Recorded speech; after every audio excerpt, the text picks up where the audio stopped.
오늘은 구약 성경 마지막 책인 말라기서 말씀을 함께 나누도록 하겠습니다. 우리는 그동안 구약 성경 각 권을 약간 굵직굵직하게 한번 살펴봤습니다. 좀 전체적으로 좀 포괄적인 내용을 담고 있었고 또 짧은 그런 설교 내용이었기 때문에 구체적인 내용을 다 알 수는 없었지만 그래도 성경의 이제 맥락을 보고 전체적인 그림을 그리는 데는 어느 정도 도움이 되었으리라 생각됩니다. 전체적인 맥락 속에서 성경의 한 절 한 절을 우리가 이해한다면 좀 더 바르게 성경을 이해하는 데까지 나아갈 수 있으리라 기대됩니다. 말라기서는 포로기한 이후에 이스라엘 백성들의 모습을 그리고 있습니다. 우리가 이전에 살펴봤던 학계 스가랴 말씀은 포로 기한 후에 성전 재건을 위한 격려, 촉구와 관련된 메시지를 다루었는데 말라기는 그 이후의 시대를 배경으로 한 것으로 보입니다. 포로 귀환 후에 성전까지 완공한 상태에서 그 이스라엘의 분위기는, 예루살렘의 분위기는 과연 어떠했을까 생각하게 됩니다. 멈췄던 성전 건축을 다시 시작하였고 또한 그 속에서 하나님께서 놀라운 약속을 선포하셨는데 그 약속을 백성들이 바라봤다면 정말 아름다운 모습이, 신앙의 모습이 이어지지 않았을까 그렇게 기대가 되는 장면들입니다. 그런데 말라기서를 보면 그런 분위기가 아니라는 것을 너무나도 잘 알 수 있습니다. 말라기서 1장 2절에 나타나는 하나님과 백성들과의 그런 짧은 논쟁만 살펴보더라도 이 당시 분위기를 너무나도 잘 알 수 있습니다. 2절 말씀입니다. 여호와께서 이르시되 내가 너희를 사랑하였노라 하나 너희는 이르기를 주께서 어떻게 우리를 사랑하셨나이까 하는도다. 하나님께서 내가 너희를 사랑하였노라 말씀하시는데 백성들이 어떻게 우리를 사랑하셨냐 항변하는 모습입니다. 하나님이 이스라엘을 사랑하셨다는 것은 너무나도 당연한 거고 감히 부인할 수 없는 사실입니다. 그런데 이 백성들이 부인하고 따지고 있는 겁니다. 왜 그렇겠습니까? 그들이 삐뚤어진 모습 때문에 더럽혀지고 무뎌진 그런 마음과 신앙의 열정 때문에 또한 자신이 처한 그 어두운 현실들 때문에 하나님의 사랑을 바르게 바라보지 못하고 고백하지 못하는 모습까지 이르게 된 것입니다. 말라기서는 이러한 이스라엘 백성들이 하나님과 논쟁하는 흐름으로 진행됩니다. 백성들은 가정과 예배, 직분, 사회생활, 전반적인 모든 부분에서 하나님의 사랑을 떠난 모습을 보입니다.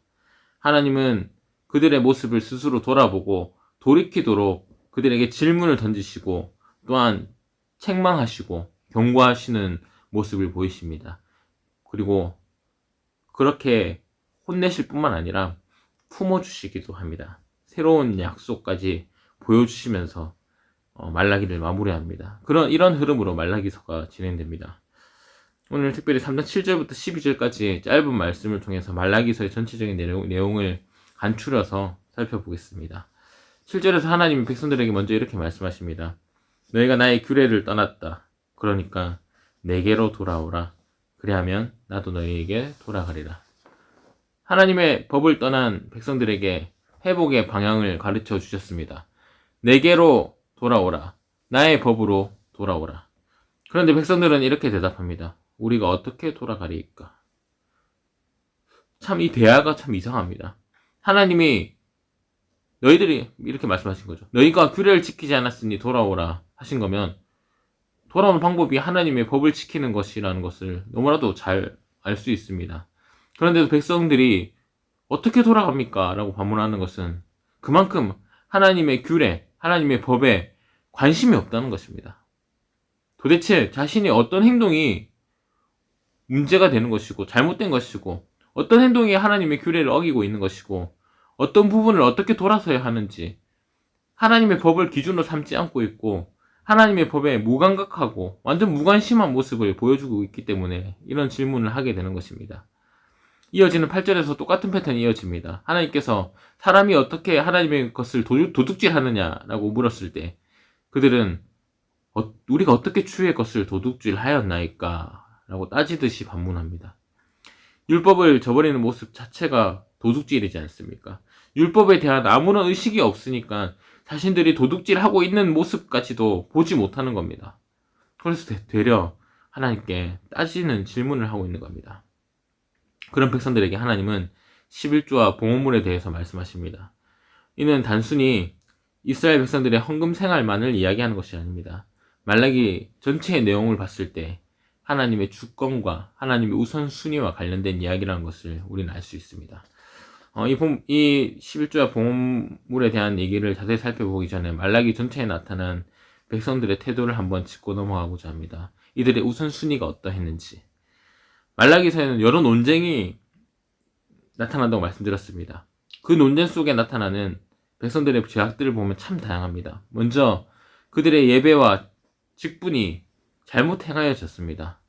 백성들이 하나님께 자신들의 죄를 대속하기 위하여서 제사를 드리러 성전에 나아오는데 하나님께 드리는 짐승들이 다리를 절고 있고 병들어 있고 심지어 어디서 훔쳐온 짐승, 정말 정성껏 하나님께 가장 귀한 것을 드려도 모자랄 판에 이런 보잘것없는 짐승을 데리고 나가서 제사를 드리러 나왔습니다.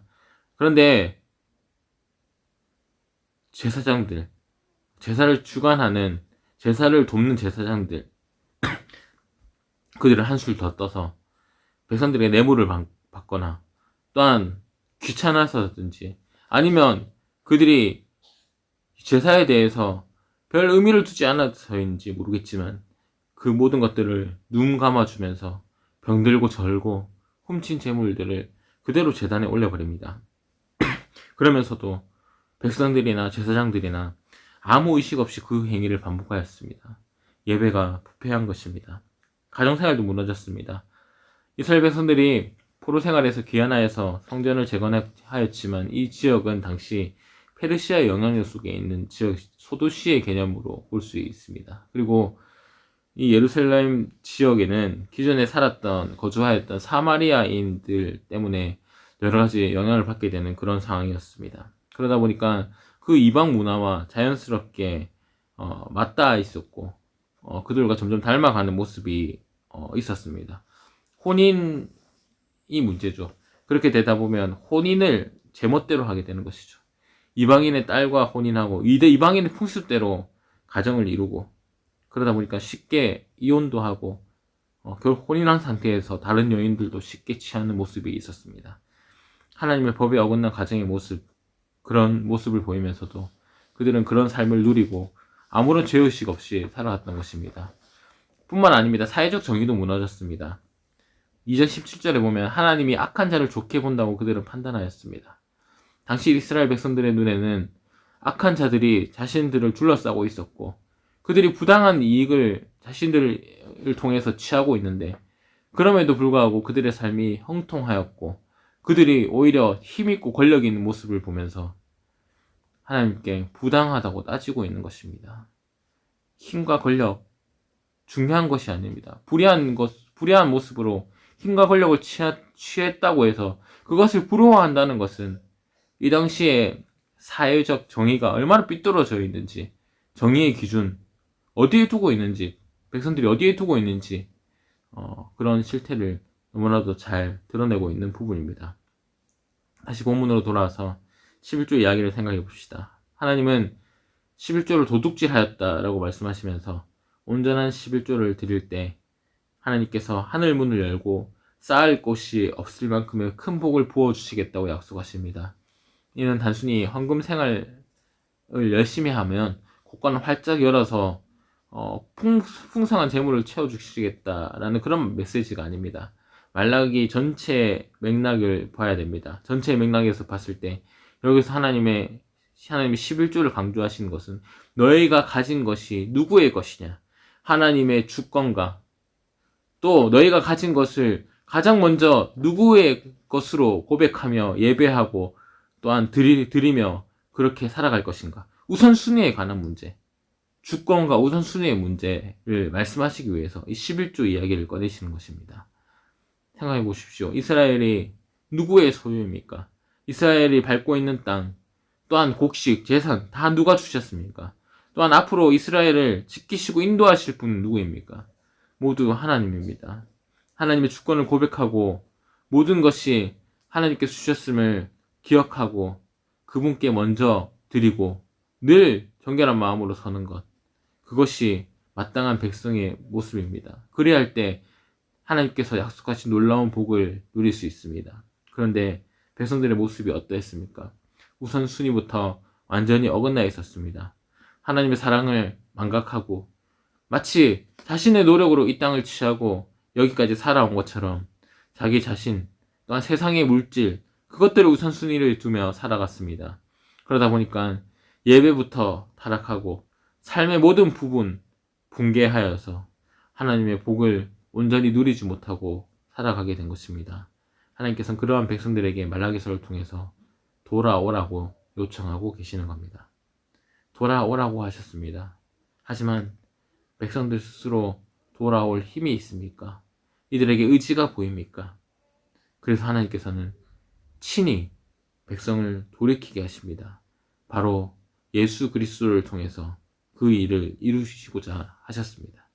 그러한 약속이 말라기 마지막 부분에 나타납니다. 죄에 대한 경고, 책망이 이어지다가 구약성경 마지막, 말라기서 마지막 부분에는 그리스도에 대한 그리스도 소망, 그 메시지를 전하고 계십니다.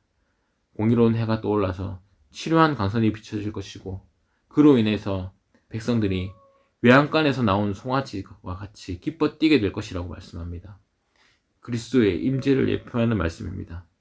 지금은 아무 소망이 없는 이스라엘 백성들의 모습이지만 그 모습마저도 회복시키고자 하시는 하나님의 놀라운 은혜를 그리스도를 통해서 약속하십니다. 이스라엘은 그리스도를 통해서 돌아오게 될 것입니다. 돌이키게 될 것입니다. 아니, 반드시 이들은 돌아와야 합니다. 그래야 선지서에서 반복되는 여호와의 날이 그들에게 심판의 날이 아니라 회복의 날, 은혜의 날로 주어지게 될 것이기 때문입니다. 사랑하는 지은가족 여러분, 하나님의 법을 지키는 모습은 우리의 모든 삶의 영역에서 총체적으로 일어나야 합니다. 교회, 가정, 사회, 모든 전반적인 영역에서 모든 순간에 하나님의 법 앞에 우리는 서야 됩니다. 교회를 위해서 가정을 과도하게 희생시키거나 가정을 위해서 정의로운 삶을 포기하는 모습, 결코 바람직한 모습이 아닙니다. 모든 삶의 영역에서 하나님의 법에 순종하고자 하는 자세로 순결한 생활을 하는 것이 바람직한 그리스도인들의 모습입니다. 우리 삶의 어떤 부분이든지 영적으로 삐뚤어지고 부패한 부분이 있다면 늘 말씀을 통해 점검하고 돌아설 수 있기를 바랍니다. 그리고 이 일을 이루시는 분은 여러분이 아니라 오직 그리스도뿐이라는 것을 기억하시기 바랍니다. 여러분들의 삶이 회복될 수 있는 원동력은 오직 그리스도의 임재를 통해서입니다. 이스라엘 백성들이 자신의 힘으로 성전을 지었다고 하지만 온전한 회복이 그를 통해 이루어지지 않았습니다. 그 성전에 그리스도가 충만히 임하실 때 진정한 회복이 이루어지고 시작되는 것입니다. 인간의 힘이 아니라 그리스도의 임재와 능력을 사모하면서 그리스도 안에서 진정한 회복과 개혁을 이루어가는 여러분의 삶이 되기를 소망합니다. 말씀을 맺겠습니다. 구약시대는 아직 우리 눈으로 그들의 눈으로 그리스도를 보지 못한 시대입니다. 그래서 인간적인 생각으로 판단해 볼 때 백성들의 불신앙의 모습이 조금이나마 이해가 되긴 합니다. 보지 못하였기 때문에 어느 정도 불확실성이 있을 수 있다라는 생각이 들기도 합니다. 이제 다음 주 오후 예배 시간부터는 오후 가정 경건의 시간부터는 마태복음으로 시작되는 신약 성경을 한 권씩 살펴보게 될 것입니다. 이제 그리스도를 경험합니다. 보고 듣게 되는 시대를 우리는 보게 됩니다. 그리고 이제 오늘날에는 우리 손에 성경이라는 확실성과 성령의 역사라는 확실한 보호까지 우리에게 주어집니다. 구약시대보다 더 확실해졌습니다. 하지만 그렇다고 해서 크게 달라 보이진 않습니다.